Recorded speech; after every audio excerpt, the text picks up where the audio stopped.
يا صباح الخير، صباح الخير سيدتي الجميلة، صباح الخير صديقي العزيز. كلمتين ونص وعلى السريع. ومن يتق الله يجعل له مخرجا.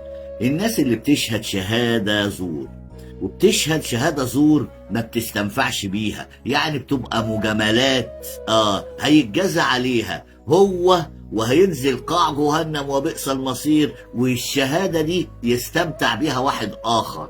يعني بمثل، هنتكلم عن مثل. في ناس كتير يا جماعة أو عائلات عندهم ناس قرايبهم، إذا كانوا إخوات، إذا كانت ست أو كانت راجل، عايشة بعيد عن الأهل، فليها أرضها وليها حاجتها، الورث بتاع آبائها وأجدادها أو الورث بتاع آبائه وأجداده.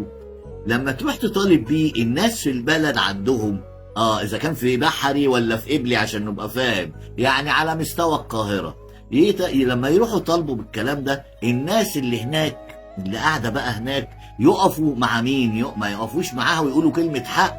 كلمة حق اللي ربنا سبحانه وتعالى اسمه الحق. لا، عشان يرادوا بعضيهم هناك يقول لك لا لا لا، اصل دي الحكايه والروايه، ويقفوا مع اللي هم جيرانهم، اذا كانوا جيرانهم قرايبهم من بعيد، الحكايه الروايه، ما يقفوش مع الحق ويضيعوا ميراث اللي ربنا سبحانه وتعالى منزل صورة طويلة عريضة عشان خاطر الميراث، وياكلوا بعض والناس تشهد شهادات زور وفاكرينها سهلة. يا جدعان، الدنيا من فاتة، انت مش هتاخد معاك الا حتة قطنة، ولو حصلتها خد بالك وشوية التراب هتترمي فيهم. مهما كلت ومهما شربت ومهما كان عندك أراضي وفلل وقصور وعربيات، كل ده مش هينفعك الا عملك. نهاركم جميل، نهاركم سعيد، أسعد الله صباحكم.